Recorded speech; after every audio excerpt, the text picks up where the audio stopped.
আসসালামু আলাইকুম গাইস, আমি Amatullah Hunufa. Welcome to my another video. আজকের ভিডিও নিয়ে আসছি খাঁচার ভেতর বন্দি তোতার কাহিনী নিয়ে। গল্পটা যদি সবাই মনোযোগ সহকারে শুনতে পারেন তাহলে জীবনে ভালো কিছু একটা শিখতে পারবেন এবং একটা উপলব্ধি করতে পারবেন নিজের সম্পর্কে। তো গাইস, গল্পটা শুরু করতে যাচ্ছি, ভিডিওর সাথেই থাকুন। এক ব্যবসায়ীর কাছে সুলসিত কণ্ঠের একটা তোতা ছিল, যথেষ্ট সুন্দরও ছিল। একবার ব্যবসার কাজে হিন্দুস্তানের দিকে যাত্রার ইচ্ছা করলেন। যাওয়ার আগে তার গোলাম ও দাসীদের জিজ্ঞাসা করলেন যে ফেরার সময় তাদের জন্য কি আনবেন।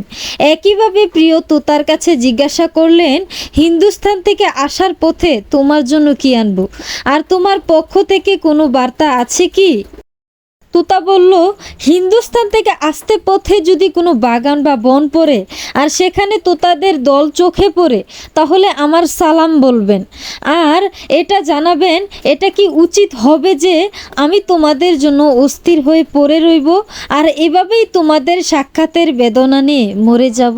আরও বলবেন, এতে তোমাদের জন্য কল্যাণের কি যে আমি বন্দী হয়ে থাকবো আর তোমরা মুক্ত বিহঙ্গর হয়ে বেড়াতে থাকবে।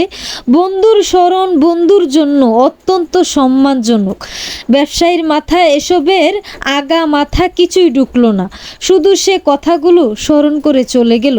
ব্যবসায়ী ফেরার পথে এক তোতার দল দেখলে কথাগুলো শোনালো। এই বার্তা শুনে তোতার দলও নিজেদের পক্ষ থেকে সালাম আরজ করলো। কিন্তু এই দলের একটা তোতা যখন এই বার্তা শুনলো, শরীরে কম্পন সৃষ্টি হয়ে গেল, ডালের উপর কাঁপতে কাঁপতে জমিনে পড়ে গেল, মর অবস্থা হয়ে গেল তার। ব্যবসায়ী বার্তা পৌঁছে দিয়ে আফসোসে ডুবে গেল। ভাবলো, এসব বলায় অকারণে একটা জান চলে গেল, না বললে আজ জিন্দা থাকতো। যখন ব্যবসায়ী কাজ শেষে ঘরে ফিরে এলেন, সব গোলাম ও দাসীদের উপহার দিতে লাগলেন। তোতা জিজ্ঞাসা করলো, হিন্দুস্তানের তোতাদের পক্ষ থেকে বার্তা কি এসেছে সেটা বলুন আমাকে। কি কি হয়েছে সব খুলে বলুন। ব্যবসায়ী বলতে শুরু করলো, তোতাদের মধ্যে একটা তোতার উপর তোমার বার্তার মারাত্মক প্রভাব পড়েছে, এমনকি বেদনায় কাঁপতে শুরু করে এক পর্যায়ে সে মরে গেল। তখন ব্যবসায়ীর কথা শুনে এই তোতাও কাঁপতে কাঁপতে পড়ে গেল। তোতার শরীরও ঠান্ডা হয়ে গেল। ব্যবসায়ী এই ঘটনা দেখে কান্না করতে করতে আফসোস করতে লাগলো, একই হয়ে গেল বলে বিলাপ করতে করতে বলল, হায় খোদা, আমার সুলসিত কণ্ঠের তোতা, আমার সাথী, আমার সঙ্গী। এরপর যখন ব্যবসায়ী বুঝলো যে তোতা হঠাৎ বেদনায় মৃত্যুবরণ করেছে, সে তোতাকে খাঁচার বাহিরে এনে রাখলো। বাহিরে রাখতেই জিন্দা হয়ে উড়ে বাহিরে একটা ডালে বসে গেল। ব্যবসায়ী অবাক হয়ে বলল, কি হচ্ছে এসব, আমাকেও তো একটু বুঝাও। তোতা বলল, ওই তোতা মরে গিয়ে আমাকে শিক্ষা দিয়েছে যে মৃত্যু ছাড়া মুক্তির কোনো পথ নেই।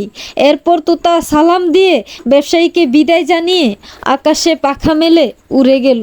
যেতে যেতে তোতা আরেকটা কথা বলেছিল, হে আমার মালিক, আমি দেশের দিকে যাচ্ছি, তোমার থেকে আলাদা এখন আমি, আর দোয়া করি আল্লাহ যেন তোমাকে নফসের বন্দি দশা থেকে মুক্তি দান করেন, যাতে তুমিও আল্লাহর নৈকট্যের বাগানে ঘুরতে পারো। ব্যবসায়ী বলল, ফিয়ামানিল্লাহ, হে তোতা, যা তুই তোর দেশে, মুক্তির পথ আমিও পেয়ে গেলাম আজ। তখন ব্যবসায়ী নিজেকে বলল, আমার জীবনটা কি তোতার চেয়েও নিকৃষ্ট যে দুনিয়ার জেলখানা আর নফসের গোলামের শিকলে বাঁধা পড়ে থাকবে আর আল্লাহ তাআলার নৈকট্যের বাগানে ভ্রমণের আনন্দ থেকে বঞ্চিত হবে। অতএব জীবন তো এমন হওয়া উচিত যা নিজের মূল বাগানের দিকে উড়ে যাবে, বন্দি থেকে মুক্তি পাবে। গল্প থেকে শিক্ষা। মাওলানা রুমি রহমতুল্লাহ আলাইহি বলেন, এই তোতা তার সুন্দর আওয়াজ, উচ্চস্বর আর ব্যক্তিকেন্দ্রিকতার জন্য মুক্তি পায়নি, বরং নিজেকে শেষ করার মাধ্যমে মুক্তি পেয়েছে।